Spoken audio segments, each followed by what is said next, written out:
वास्तविक महाभारत की लड़ाई हुई है अर्जुन और कृष्ण के बीच में। और इस लड़ाई में हिंसा इसीलिए नहीं है क्योंकि अर्जुन के हारने में ही अर्जुन की भलाई है।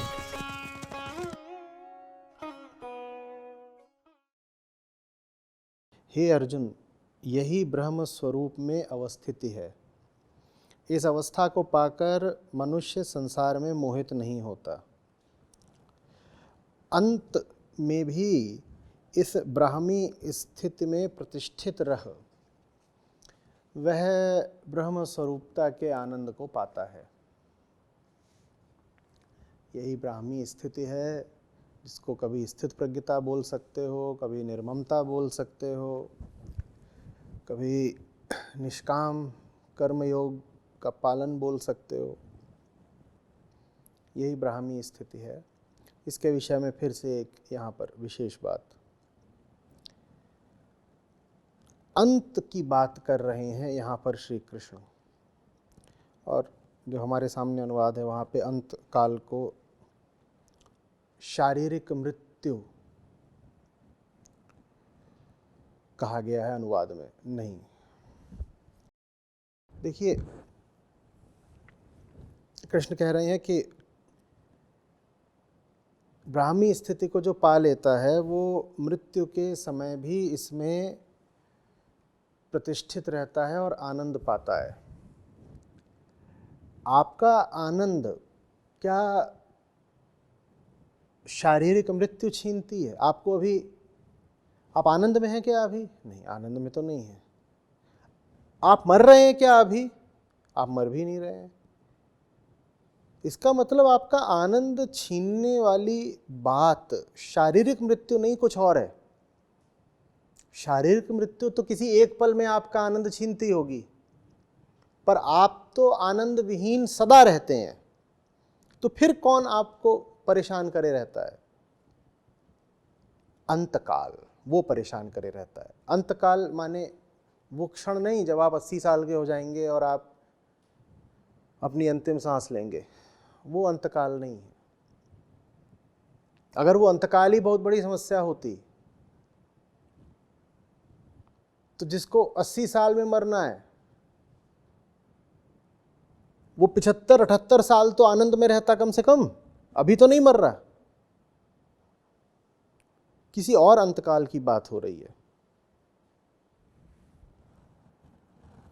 मन है जहाँ सब आरंभ है, मन है जहाँ सारे अंत हैं, और मन में जो कुछ भी उदित होता है मन में ही उसका अंत भी हो जाता है। कृष्ण कह रहे हैं जब मन की लहरों का अंत हो रहा होगा, जब तुम्हारी आशाएं और पहचानें मिट रही होंगी, तुम उस समय भी आनंद में अवस्थित रहोगे अगर तुम्हें अपने ब्रह्म स्वरूप का ज्ञान हो गया है तो। आपको क्या चीज़ शांति से और आनंद से बिल्कुल उखाड़ कर फेंक देती है? जब आपकी कामनाएं अपूर्ण नहीं होती, अपूर्ण रह जाती हैं, चूर्ण हो जाती हैं, उस समय आनंद हो, शांति हो, ये सब बहुत दूर की बातें हो जाते हैं ना। तो आनंद से आपको दूर रखता है कामनाओं का अंत, न कि शरीर का अंत। शरीर का अंत तो एक बार होता है। कौन उसको लेकर के चिंतित व्यथित रहता है रोजाना? आप रहते हैं? आप आज दिन में 10 बार तनाव में गए होंगे। 10 में से कितनी बार आपका तनाव आपकी मृत्यु को लेकर के था? कितनी बार? बोलिए। हाँ, आप जब बीमार वगैरह हो जाते हैं तब ज़रूर अपनी मृत्यु के बारे में कभी सोच लेते होंगे, पर बीमार भी आप कितनी बार पड़ते हो? बहुत कम लोग होंगे जो 80 की ज़िंदगी जिए और 70 साल बीमारी रहें, बहुत कम होंगे। लेकिन परेशान आप हमेशा रहते हो। मौत से आप हमेशा नहीं डर रहे, लेकिन परेशान आप हमेशा हो, माने आपकी परेशानी का कारण दूसरा है।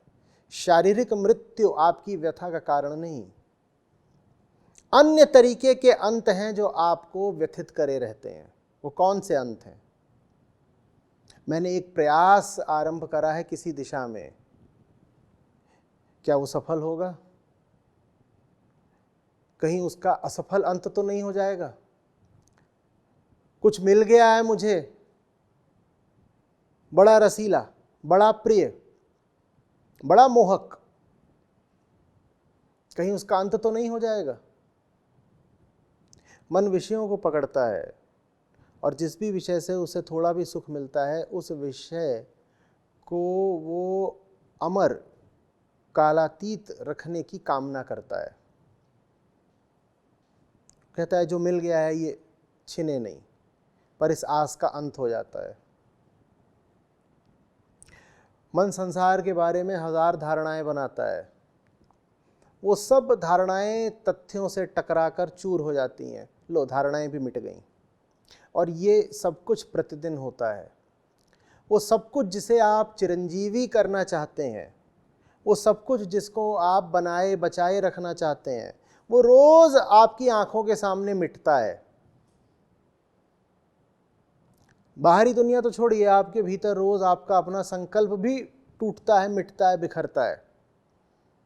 आप कहते हैं आज इतना कुछ कर डालूंगा, कर पाते हैं क्या? लो, हो गया अंत। और अंत लगातार होता रहेगा। कृष्ण यहां कह क्या रहे हैं इस अंतिम श्लोक में अध्याय के?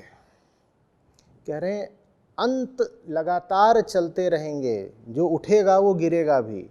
लेकिन अगर तुमने जान लिया कि ये उठने गिरने के प्रपंच से तुम अलग हो, तो इन सब खेलों के बीच, द्वैतों के बीच, धूप छांव ज्वार भाटा के बीच भी तुम शांत और आनंदित रह पाओगे। लेकिन जो आ रहा है, तुमने उससे अपनी पहचान जोड़ ली। जो जा रहा है, तुमने उससे अपना संबंध जोड़ लिया, तो फिर तो भूल जाओ कि शांति। समझ में आ रही है बात?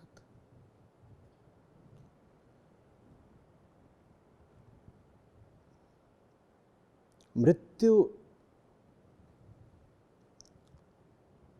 का उल्लेख जब भी आए शास्त्रों में, विशेषतया वेदांत में, तो स्पष्ट रहिए कि वेदांत सबसे कम महत्व देता है शरीर को। तो अगर मृत्यु की बात हो रही है,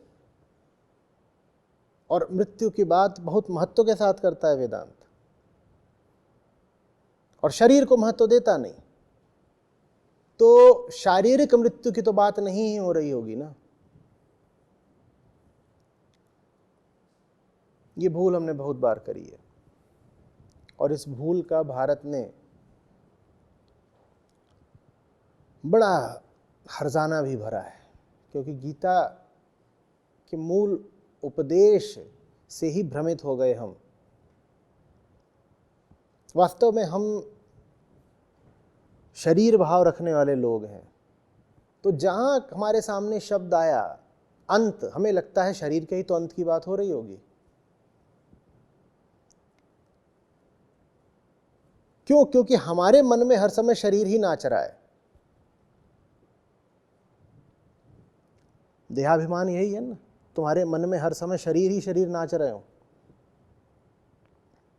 तो अंतकाल शब्द तुम्हारे सामने पड़ा, तत्काल तुमने उससे क्या निष्कर्ष कर लिया कि शरीर के ही तो अंतकाल की बात हो रही है। नहीं, गीता का ये सारा प्रवचन शरीर को थोड़े ही दिया जा रहा है। ये सारी बात मन को समझाई जा रही है, तो मन के ही अंतकाल की बात हो रही है। शरीर थोड़े ही लाभ पाएगा कृष्ण का संदेश सुनकर। लाभ तो मन पाता है ना, लाभ का आकांक्षी भी मन ही होता है, बेड़ियों में भी मन ही होता है, मुक्त भी मन ही होता है, सब गुरुओं ने सदा संबोधित भी मन को ही करा है। तो शरीर की मृत्यु का क्या अर्थ? कुछ नहीं, उसकी बात हो ही नहीं रही यहां पर।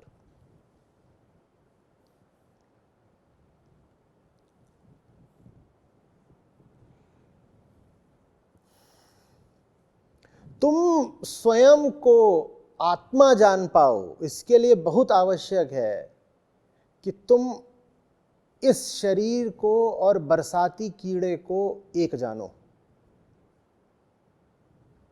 बहुत उठना है तो अपने आप को बहुत गिरा हुआ मानना पड़ेगा।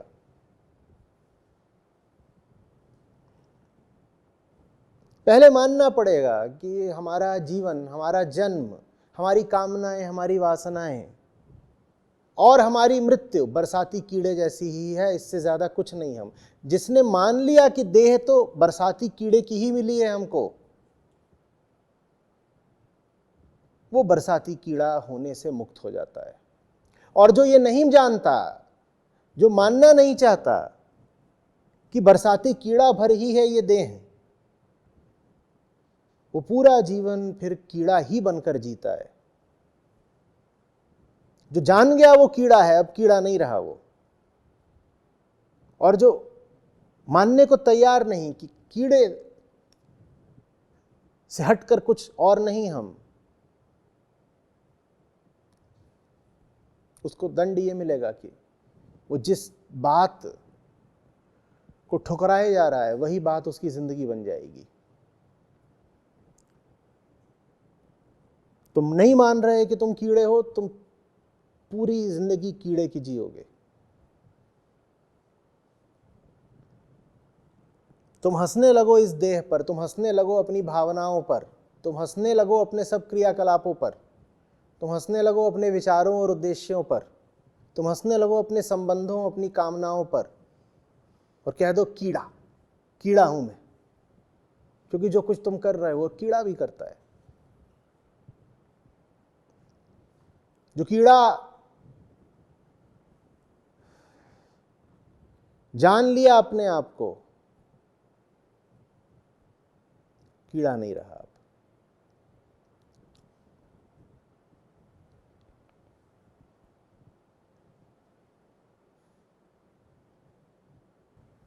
तीसरे अध्याय का आज आरंभ कर देते हैं।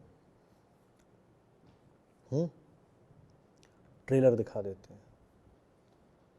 आपकी उत्सुकता एक हफ्ते तक प्रज्वलित रहेगी। कैसे शुरू होता है तीसरा अध्याय? कर्मयोग। तो इतना समझा दिया श्री कृष्ण ने, इतना समझा दिया, जानो जानो जानो। तुम कौन हो ये जानो। तो अर्जुन क्या तर्क करते हैं? अध्याय का आरंभ किस तर्क से होता है? अर्जुन कहते हैं, अरे कृष्ण, अगर जानना ही सब कुछ है तो मुझसे करवा क्यों रहे हो? मैं जानूंगा ना, करने की क्या जरूरत है? श्लोक है, अर्जुन कह रहे हैं, हे कृष्ण, यदि कर्म की अपेक्षा ज्ञान श्रेष्ठ है तो हे केशव, तुम मुझे ऐसे हिंसक कर्म में क्यों ढकेल रहे हो, क्यों नियुक्त कर रहे हो? वृत्ति का खेल। अर्जुन के पुराने संस्कार चिल्ला रहे हैं, इतनी जोर से चिल्ला रहे हैं कि कृष्ण की आवाज सुनाई ही नहीं दे रही अर्जुन को। जो थोड़ा बहुत सुनाई देता भी है, अर्जुन उसका प्रयोग करना चाहते हैं कृष्ण को ही गलत, भ्रमित प्रमाणित करने में।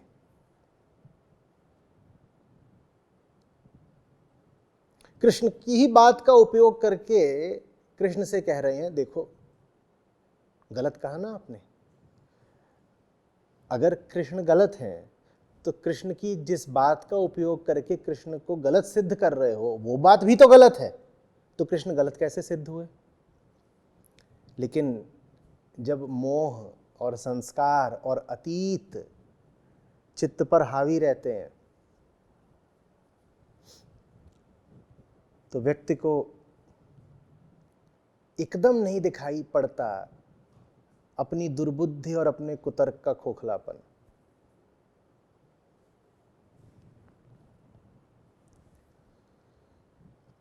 एक सज्जन से बातचीत हुई थी एक शिविर में, आज से 3-1 साल पहले।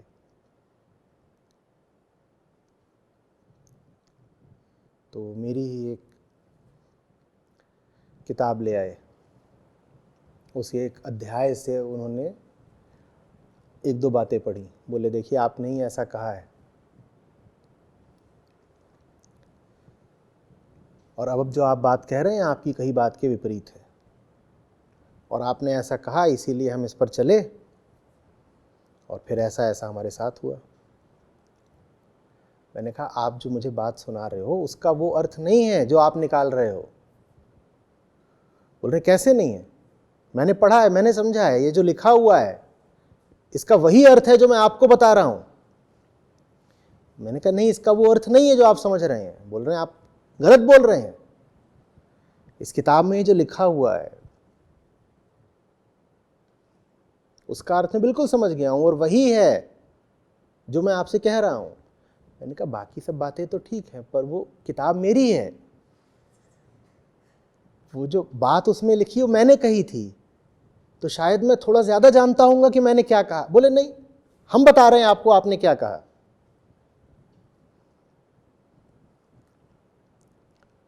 वो मेरी ही कही बात का प्रयोग करके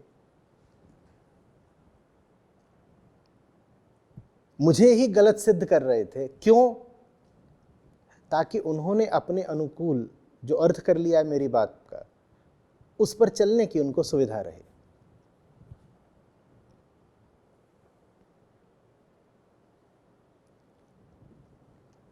वो ऐसे 5-7 मिनट तक करते रहे। बात का अंत तब हुआ जब स्थिति एकदम हास्यास्पद हो गई, लोगों ने हंसना ही शुरू कर दिया, लोगों के लिए वो मनोरंजन हो गया। पर साहब को अभी भी नहीं समझ में आया कि लोग हंस क्यों रहे हैं। वो बोले लेकिन मैंने तो बहुत ध्यान से पढ़ा है, मुझे इसका अर्थ पता है। अंत तक यही कहते रहे। मैंने कहा पर मैंने कहा है ना, तो शायद मुझे भी पता होगा। बोले नहीं, मैंने पढ़ा है इसलिए मुझे पता है।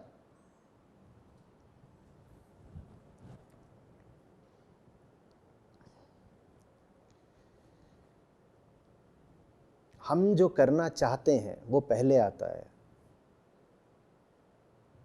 और करने के पक्ष में कारण और तर्क हम बाद में आविष्कृत करते हैं।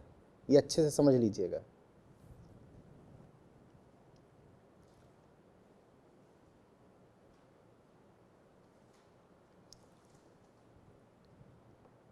इसीलिए कई बार कोई व्यक्ति जो करने जा रहा हो उसके पक्ष में उसके पास जो भी तर्क हो आप उनको धराशायी कर दें, तो भी आप पाएंगे कि वो व्यक्ति करता वही है जो उसे करना है। और आप उससे पूछेंगे क्यों करा, तो ईमानदार होगा तो बोल देगा बस करना था।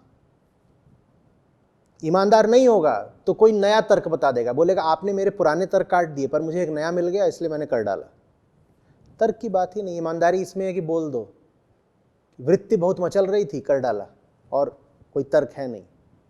वृत्ति का एक ही तर्क होता है, उसका मचलना, बहुत जोर से मचल गई कर डाला, और कोई तर्क ही नहीं है। क्यों अपना समय खराब कर रहे हो तर्क गढ़ गढ़ के? जरूरत क्या है? सीधी घोषणा करो। जानवर है, भौंकने का मन करा भौंक दिया, अब तर्क क्या बताएं इसमें?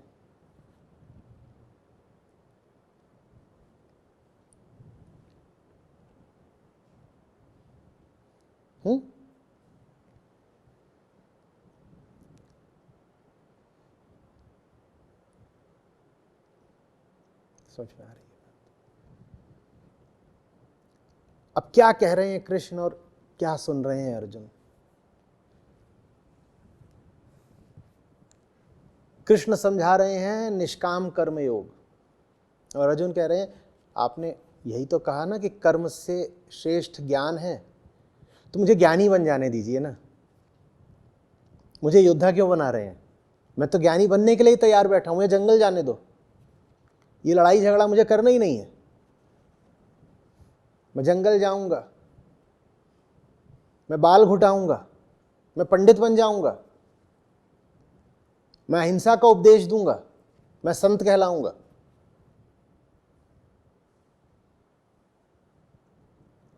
बड़ी कीर्ति होगी मेरी। विप्रवर अर्जुन जो सत्ता, सिंहासन सब छोड़ करके सन्यास की शरण में आ गए। मुझे जाने दो ना, कर्म में क्या रखा है? ज्ञान आपने दे ही दिया। आप जब मेरे पास हो, मुझे ज्ञान की क्या कमी है?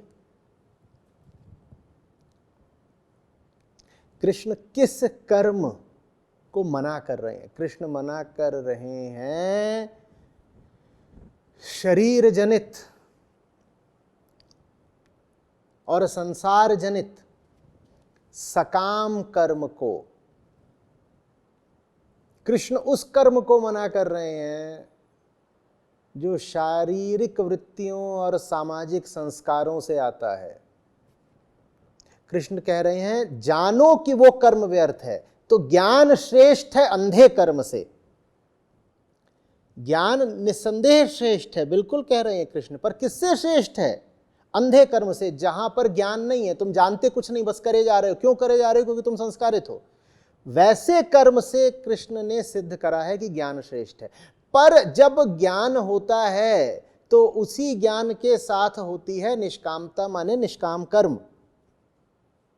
ज्ञान सकाम कर्म, अंधे कर्म को काटता है और ज्ञान ही निष्काम कर्म को जन्म देता है।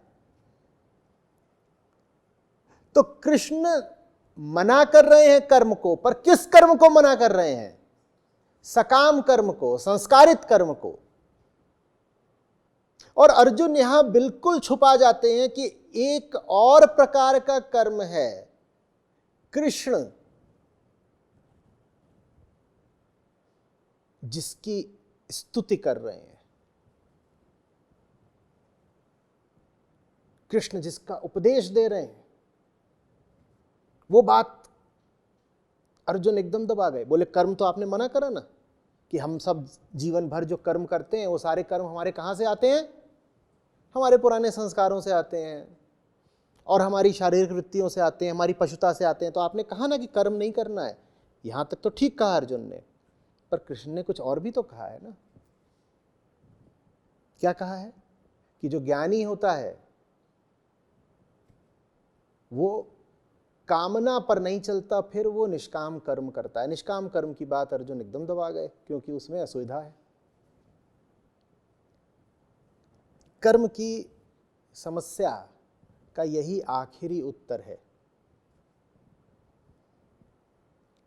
कर्म तो तुम्हें करना ही पड़ेगा। इसी अध्याय में आगे एक श्लोक में कृष्ण बिल्कुल यही बात कहते हैं। कहते कर्म से कौन बच सकता है? जिस क्षण तक सांस ले रहे हो, कर्म तो तुम प्रतिपल कर रहे हो, कोई नहीं बच सकता कर्म से। बस ये देख लो कि तुम्हारा कर्म आ कहां से रहा है। भीतर के बेहोश अंधेपन से, या तुम्हारी निष्कामता से। उसी निष्कामता को आत्मा भी कह सकते हैं, क्योंकि मन हमेशा कामुक होता है और आत्मा ही निष्काम होती है। आत्मा को कुछ नहीं चाहिए, क्यों? क्योंकि वो पूर्ण है। तो आत्मा सदैव निष्काम होती है। कर्म का प्रश्न व्यक्ति के लिए सदा बड़ा गंभीर रहा है। क्या करूं? अगर आपको मिलेंगे 10 समस्याग्रस्त लोग, तो उसमें से 8 का सवाल यही होगा, अब क्या करूं? उत्तर कृष्ण से सुंदर शायद ही कभी किसी ने दिया हो। वो मत करो जो तुम्हारा मन तुमको करने की तरफ फेंक रहा है। तुम्हारी अंधी वृत्तियां तुम्हें बेहोशी में नचा देना चाहती हैं, तुम नाच मत जाना। तुम जानो अपने आप को। वो जानना ही आत्मा है, बोध ही आत्मा है। और जब जानोगे तो उस जानने से एक नया साफ सशक्त कर्म उठेगा, उसको निष्काम कर्म कहते हैं। तुम वो काम करो, तुम वो काम करो जो तुम्हारे बोध से फलित होता है, वो करो। लेकिन तुम्हारे बोध से फलित कोई काम तुम तब कर पाओगे ना, जब पहले तुमको दिखाई दे कि जो काम पहले से कर रहे हो वो बेहोशी से आ रहा है, अंधकार से आ रहा है, अज्ञान से आ रहा है। इसी को तो बोध कहते हैं, जानना। जान गया कि मैं अभी तक जिस राह चल रहा था वो राह मेरी है ही नहीं। जान गया कि मैं एकदम बेहोश हूं और जीवन पथ पर लड़खड़ाता, लुढ़कता पुढ़कता, ठोकरे खाता, पता नहीं किस दिशा को बढ़ा जा रहा हूं। मैं जान गया, मैं जग गया। जगने के बाद मैं गति करूंगा। अब वो गति अलग होगी, उस गति को कहते हैं निष्काम कर्म। निष्काम कर्म है एक जगे हुए आदमी का जीवन, और जो कुछ भी करता है उसमें निष्कामता होती है। कामना अंधी है, क्योंकि कामना तुम्हारी है ही नहीं। कामना में कोई बोध नहीं, कामना में कोई प्रकाश नहीं। तुम्हें पता है तुम्हारी कामना कहाँ से आती है, तुमने चयन किया अपनी कामना का, बस आ जाती है, छा जाती है। इसलिए उसको कहते हैं अंधी। उसे कुछ नहीं पता, उसको बस ये पता है कि चढ़ जाना है, पकड़ लेना है, छा जाना है, पूरा अधिकार कर लेना है, कब्जा जमा लेना है और जीव को अपना गुलाम बना लेना है। अंधी है, उस पर नहीं चलते। तो क्या चलते ही नहीं है? नहीं, चलते हैं, बड़े वेग से चलते हैं, बड़े बोध से चलते हैं, और अब ऐसा चलते हैं कि रोके नहीं रुकते। आत्मा से चलते हैं, निष्कामता से चलते हैं।